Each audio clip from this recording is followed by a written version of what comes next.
Glimpses of India. जी हाँ दोस्तों, आज हम अपने इंडिया के पॉपुलर जगहों यानी फेमस जगहों के बारे में पढ़ेंगे। तो ये हमारा इंग्लिश का चैप्टर है, प्यारा चैप्टर, चैप्टर नंबर 7। इसके 3 पार्ट है, अ बेकर फ्रॉम गोवा, कुर्ग और टी फ्रॉम असम। तो हम इस वीडियो में तीनों पार्ट पढ़ने की कोशिश करेंगे और मैं आपको इसमें इम्पोर्टेंट लाइन लिख के लाया हूँ जो आपको पेपर के टाइम में ये बहुत मतलब आपकी हेल्प करेंगे। अब बेकर फ्रॉम गोवा का ये है, तो आइए हम इसे पढ़ते हैं। ये ज़्यादा बड़ा नहीं है, छोटा सा ही है। इम्पोर्टेंट लाइन है इसकी, तो हमारी इसमें इम्पोर्टेंट लाइन है आगे यहाँ पर नीचे। A baker from Goa is a strong about the baker in a Goa. यानी ये जो चैप्टर है ये स्टोरी है, यानी गोवा के बेकर्स के बारे में स्टोरी है। तो Goan culture when then was Portuguese rule in Goa. यानी जो गोवा है ना, वो पहले यहाँ पर पुर्तगाल रहते थे और इन्होंने गोवा को बसाया है और इन्होंने गोवा में बेकरी का काम स्टार्ट किया था। तो the author tells about thick. Author हमें बताते हैं जब उनका चाइल्डहुड यानी जब वो बचपन में थे, तो days during those Lyme's people at leaves of bread. यानी जो ऑथर जब उनका चाइल्डहुड यानी बचपन था, तो जब बेकरी वाले आते थे ना, तो वो ब्रेड लेने के लिए भागते यानी दौड़ के वहां पर जाते थे। These are made in big furnaces. He would come at last twice a day with a jingling थर्ड ऑफ हिज बम्बू। यानी वो बम्बू पिलाते थे, सर पे टोकरी रख के और एक बांस को हाथ में पकड़ के उसके ऊपर एक घंटी बांध के और बजाते हुए आते थे, ओ बेकरी ले लो, बेकरी ले लो, ऐसे ऐसे कह के वो आया करते थे। ठीक है, तो ये हमारे लेखक बताते हैं इसे लिख के। इसमें हमारे आगे है, the loaves would be delivered to the servant. यानी जब जो वो बेकरी वाले आते थे ना, तो वो घर के मतलब बच्चों को नहीं देते थे, वो सर्वेंट को देकर जाते थे। Loaves for the elder and bangles for the children. यानी ये ब्रेड के नाम है लॉयस और बैंगल्स। जो बैंगल्स थे ये चूड़ीदार की तरह ब्रेड होते थे, ये चिल्ड्रन के लिए होते थे, और जो लॉयस है यह बड़े लोग एल्डर के लिए होते थे। तो इसमें हमारा आगे लेखक लिखते हैं, bread the baker had a particular dress. यानी जो ब्रेड बेकरी वाले होते थे ना, उनका एक पर्टिकुलर ड्रेस रहता था जिसे वो कबाई के नाम से जाने जाते थे। It was a single piece frock. यानी वो फ्रॉक का सिंगल पीस, जैसे आप देखते हो रेस्टोरेंट में जो कुकर्स होते हैं वो पहन के रखते हैं ना, तो उनका भी एक ऐसी था, जो single piece frock about it that would reach up to knees.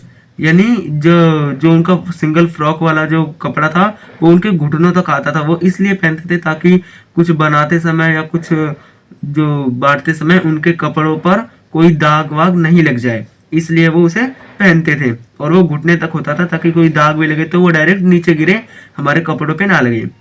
Probably the original bakers not exist but, मतलब जो पहले वाले पुराने वाले बेकर्स थे वो तो जाहिर सी बात है वो मर गए होंगे, अब तक तो जिंदा होंगे नहीं। तो not exist but their profession is being continued by their son. देखो यहाँ नीचे है बाय देयर सन। तो उन्होंने बताया है हमारे लेखक ने कि वो तो जाहिर सी बात है वो तो पहले वाले लोग मर गए होंगे, तो जो उनके बेटे थे वो बेकरी के काम को आगे बढ़ाते थे और आज भी वहां पर बेकरी बहुत ज्यादा मात्रा में बिकती है। जैसे आप अपने घरों में रोटी खाते हो ना, तो वहां पर वो बेकरी खाई जाती है, यानी ब्रेड खाए जाते हैं। The generally collected their bills at the end of every month. यानी जो कलेक्ट होते थे, जो मतलब एक एक दिन के जो ब्रेड के रुपए बनते थे, वो कहते थे कि आप महीने के लास्ट में दे देना। और वो पता है हिसाब कहाँ लिखते थे, वो हिसाब दीवारों पे लिखते थे। तो ठीक है, ये इंपॉर्टेंट है और याद रखिएगा, ये पेपर में पूछा जाता है, इसका क्वेश्चन बनता है। तो baking was profitable business in those days, managing to keep their family happy and prosperous. यानी जो बेकरी का काम करते थे ना, तो उन्हें कभी पैसों की कमी नहीं होती थी। उनका ये बिजनेस काफ़ी अच्छा था और चलता भी था, क्योंकि वहाँ पर इसकी डिमांड ज़्यादा थी, तो जिसके कारण ये चलता था। और आज भी जो जो बेकरी का काम करते हैं उनकी फैमिली हैप्पी रहती है और हमेशा खुश रहती है, उनकी फैमिली में किसी चीज़ की भी कमी नहीं रहती है। ठीक है, तो ये थे हमारे कुछ इंपॉर्टेंट लाइन। अगर पेपर में कहीं से भी क्वेश्चन नहीं आएंगे, केवल इन्हीं में से क्वेश्चन आएगा। और मैं बता दूं तो क्वेश्चन कहाँ कहाँ से बन सकता है। तो क्वेश्चन ये बनेगा कि जो बेकर्स है वो मतलब बेकरी का काम गोवा में कैसे खुला। तो आपको पता होना चाहिए कि वो पुर्तगालियों का गुलाम था। गोवा को पुर्तगालियों ने बसाया था और उन्होंने वो बेकरी का काम शुरू किया था। और ये क्वेश्चन पूछेगा कि आज भी बेकरी वहां पर बिकती है। तो आपको कहना है यस, क्योंकि जो पहले के लोग थे वो मर गए थे, तो और जो उनके बेटे थे वो आज भी उस काम को चलाते हैं। तो ऐसे कुछ क्वेश्चन बनेंगे, तो आप इसे कर लीजिएगा और इसे लिख लीजिएगा जो मैंने आपको बताया है, क्योंकि ये पेपर में इंपॉर्टेंट है। और 5 से 6 बार इसे रिवाइज करके जाइएगा। तो आई होप आपको ये अ बेकर फ्रॉम गोवा बहुत अच्छा लगा होगा। तो हमारा नेक्स्ट पार्ट है कुर्ग। तो आइए हम उसे पढ़ते हैं। तो ये रहा हमारा कुर्ग। तो Coorg is a story about the Coorg और Kodagus the smallest district of Karnataka. जो कुर्ग है ये स्टोरी है कर्नाटक के छोटे से जिले की, जो कुर्ग और कोडागुज है। तो ये जो हमारा कुर्ग है ना, ये कर्नाटक में साउथ इंडिया में पड़ता है। और ये काफ़ी मतलब हेवनली है, यानी स्वर्ग जैसा। यहाँ पर जो पहले से ये बहुत काफ़ी अच्छा है। और जो यहाँ के आदमी हैं वो भी काफ़ी अच्छे हैं। अगर आपको एडवेंचर का शौक है तो आपके सारे एडवेंचर्स कुर्ग में पूरे हो जाएंगे। ठीक है, और अगर आपको कभी घूमने का मौका मिले तो आप एक बार कुर्ग जाके देखिएगा। अगर आप वहाँ गए तो आपका वापस घर आने का मन नहीं करेगा। ठीक है, तो the writer calls it a heavenly place that lies between Mangalore and Mysore. यानी जो राइटर हैं वो बताते हैं कि कुर्ग इज हेवनली, यानी कुर्ग स्वर्ग जैसी जगह है। और वो कहाँ पड़ती है, वो पड़ती है मैंगलोर एंड मैसूर के बीच में पड़ती है। ठीक है, the people of Coorg are brave.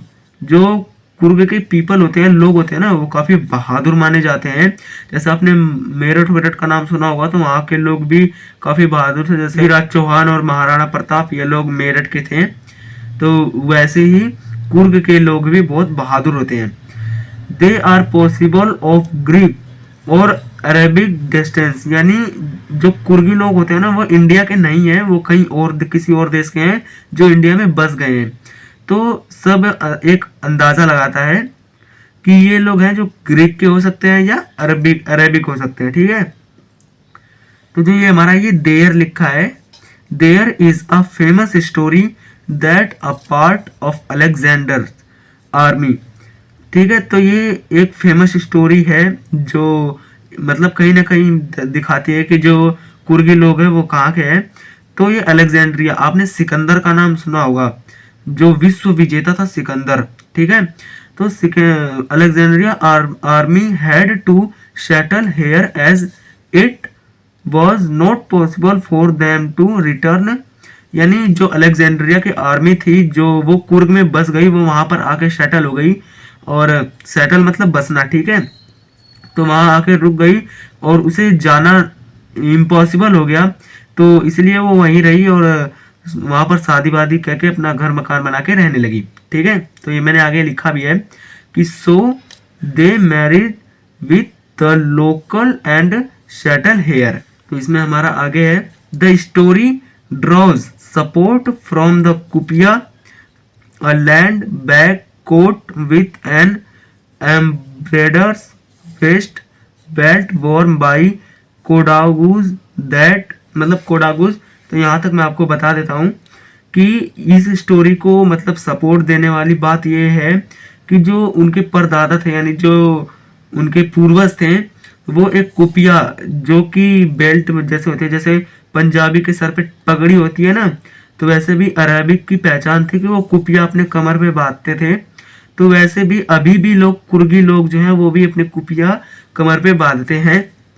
तो जो ये बात है ना, ये मतलब इस कहानी को सपोर्ट करती है कि ये रियल बात है कि जो कुर्गी लोग हैं वो इंडियन नहीं है, वो बल्कि ग्रीक और अरेबिक हैं। ठीक है, तो इसके हमारा आगे है कि कोई वो लंबे लंबे बैक कोट्स पहनते हैं। तो हमारा इसमें आगे कोडागुस तक में पढ़ लिया था। दैट रेसेम्बल्स द कूफिया वॉर्म, यानी जो कूफिया है वो अरब्स और कर्ड्स में लगाई जाती है, ठीक है, worn by Arabs and Kurds. Coorgi home have a tradition of hospitality, यानी देखो जो कुर्गी के लोग हैं ना वो काफ़ी मतलब इज्जतदार हैं। अगर वहाँ पर कोई टूरिस्ट के लिए जाता है तो वो लोग उनकी काफ़ी इज्जत करते हैं और उन्हें अच्छे तरीके से खिलाते पिलाते रहने के लिए देते हैं। The first chief of the Indian army General Cariappa was Coorgi, यानी अब देखो यहाँ पर भी वो इतने ब्रेव थे कि जो इंडियन आर्मी का पहला चीफ मिनिस्टर होता है ना, तो वो जनरल करियप्पा ही था जो कि एक कुर्गी आदमी था, ठीक है। तो इसके आगे है, यहाँ तक तो आपको कोई दिक्कत नहीं है, आई होप कि आपको यहाँ तक कोई दिक्कत नहीं आई होगी। तो हम आगे पढ़ते हैं। Even they are the only people in India permitted to carry firearms without a licence, यानी जो केवल और केवल इंडियन पीपल में केवल कुर्गी आदमी को ही परमिट है कि वो बिना लाइसेंस के बंदूक रख सकते हैं और उसे चला सकते हैं। कोई भी अगर उनसे लाइसेंस का है तो आप वो अपने कुर्गी होने का प्रूफ दिखाते हैं और कोई उनसे लाइसेंस नहीं मांगता है। केवल और केवल ये इंडियन पर्सन में कुर्गी लोगों को ही ये छूट है कि उनके पास बिना लाइसेंस की बंदूकें होती हैं और उनसे सरकार लाइसेंस नहीं मांगती है। तो ये थी कुछ हमारी कुर्गी लोगों की कहानी। तो आई होप आपको ये भी बिल्कुल अच्छे से समझ में आया होगा और कोई डाउट नहीं होगा, मैं ऐसे ही उम्मीद करता हूँ और आप लोग ऐसे ही समझते रहना। तो हमारी इसी में नेक्स्ट पार्ट है टी फ्रॉम असम, तो आइए हम उसे भी पढ़ते हैं। तो हमारा है T from Assam.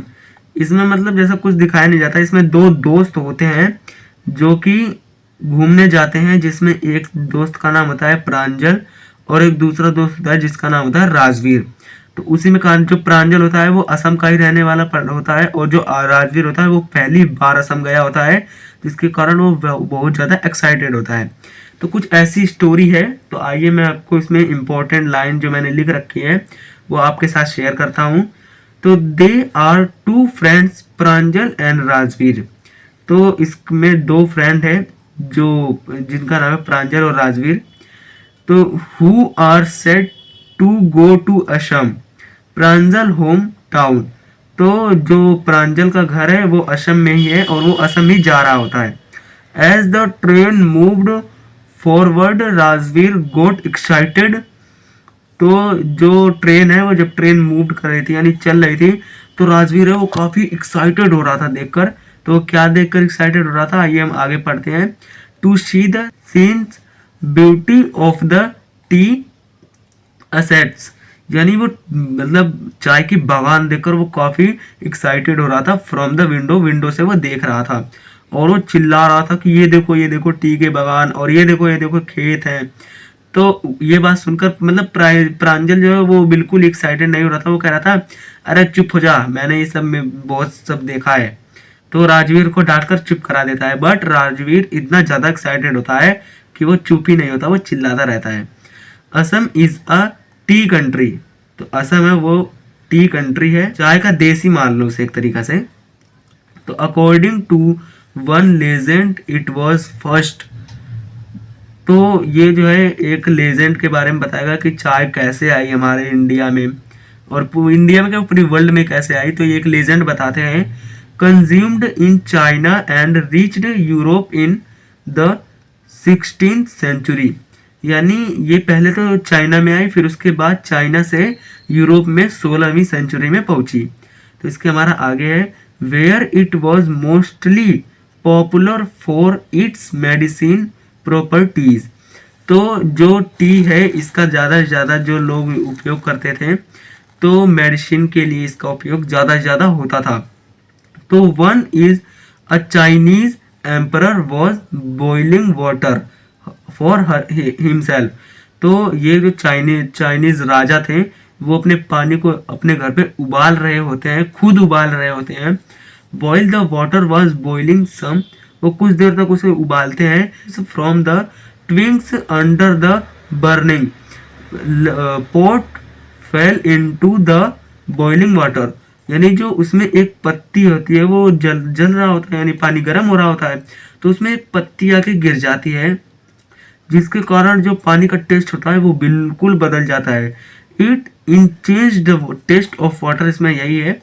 And they were considered to be the tea leaves, तो इसे जो वहाँ के राजा होते हैं, जो वहाँ के एम्परर होते हैं, वो इसे चाय की पत्तियां का नाम दे देते हैं। ठीक है, तो इसमें हमारा थोड़ा सा और रह गया है कि आप एक्साइटेड यानी आप जो है बोरिंग ना हो। देखो देखो बिल्कुल ही यही रह गया, खत्म, इतना ही है बस। तो T was first drunk in China in 27th BC, यानी ईसा पूर्व। तो टी पहली बार चाइना में पी गई थी 2700 ईसा पूर्व पहले। अनोदर स्टोरी, एक अलग स्टोरी है, इज दैट वंस बोधि धर्मा, कि ये भी बताया जाता है कि एक फकीर थे जिनका नाम था Bodhi Dharma, and ancient monk cut off his eyelids as the fit sleepy during meditation, यानी वो जब ध्यान लगा रहे होते हैं तो उनको नींद आ रही होती है, बार बार नींद आ रही होती है, तो उन्होंने जो पलकें होती हैं, आईलिड्स इसका मतलब पलकें होता है, उन्होंने अपने पलकों को ही काट लिया। अगर आप कभी अपने पलकों को काट लोगे ना तो आपको कभी नींद नहीं आ सकती। ठीक है, तो उन्होंने इसके लिए अपने पलकों को ही काट लिया। तो टी प्लांट ग्रो आउट, तो सब मतलब ये कहानी बन गई कि उनके पलकों से टी के पौधे उग गए। The train journey ended, train की जर्नी खत्म होती है एट द मेरियानी जंक्शन पे। Pranjal's father drove them to the Dekobri, तो उसके प्रांजल के पिता आते हैं उन दोनों को लेने के लिए, और वो डेकोब्री यानी एक बागान के मालिक होते हैं और वहां पर अपनी गाड़ी से जा रहे होते हैं। तो टी प्लांटेशन, तो वहां पर बहुत सारे चाय के बागान भी वो देखता है, जो राजवीर होता है वो काफी एक्साइटेड हो रहा होता है ना। तो they saw many tea pluckers carry bamboo baskets, तो वो टी प्लकर को भी देखता है। टी प्लकर वो होते हैं ना जैसे जो खेतों में काम करते हैं, चाय के बागानों में काम करते हैं, और जो उसकी पत्ती होती है उसे तोड़ तोड़ कर अपने मतलब पीछे एक टोकरी सी रखते हैं, अब आप जो भी कहो उसे, तो उसमें बार बार उसे रखते रहते हैं। तो ये जो है राजवीर देखता है। तो हमारे इसके आगे है कि on their backs to pluck freshly sprouts tea leaves, तो वो जो देखता है कि वो जो टी प्लकर होते हैं वो चाय की पत्तियों को तोड़ तोड़ कर अपने उसमें रख रहे होते हैं। और ये सब सुनने के बाद जो प्रांजल के पिता होते हैं ना, वो राजवीर को काफ़ी इंटेलिजेंट मानते हैं। तो यही थी हमारी कुछ कहानी जो टी फ्रॉम असम की थी। तो आई होप आपको ये बहुत कहानी सुनकर मज़ा आया होगा, और अगर अच्छा लगा है तो वीडियो को लाइक करिएगा और चैनल को सब्सक्राइब जरूर करिएगा। देखो आपके चैनल सब्सक्राइब करने के क्या क्या फ़ायदे हैं। तो पहला फ़ायदा कि मैं ऐसी वीडियो अनेक रोज़ डेली अपलोड करता हूँ, तो आपको पहली फ़ायदा ये होगा कि आपको आपके पास वो हमारी वीडियो पहुँचेगी, और दूसरी फ़ायदा ये होगा कि आप मेरी वीडियो को देखोगे तो आपको नॉलेज मिलेगी। ठीक है, और तीसरा फ़ायदा ये होगा कि जब आपको नॉलेज मिलेगी तो आप पेपर में लिख पाएंगे, और पेपर में लिख पाएंगे तो आपको ज़्यादा से ज़्यादा नंबर अचीव कर पाएंगे। ठीक है, आप टॉपर बन सकते हैं। तो आपको चैनल सब्सक्राइब करने के अनेक फ़ायदे हैं, तो प्लीज़ चैनल को सब्सक्राइब कर लीजिएगा और नोटिफिकेशन को भी ऑन कर दीजिएगा। ठीक है, तो और अपने दोस्तों में चाहते हो कि मेरा दोस्त भी पढ़े, क्योंकि दोस्तों से जलना नहीं चाहिए, तो आप दोस्तों में भी इसे शेयर कर दीजिएगा। ठीक है, तो आई होप कि आपको ये चैप्टर बहुत अच्छा लगा होगा। तो मैं उम्मीद करता हूँ कि आपको वीडियो भी काफ़ी इंटरेस्टिंग लगी होगी। तो मिलेंगे आपसे अपनी अगली वीडियो में, तब तक के लिए बाय बाय।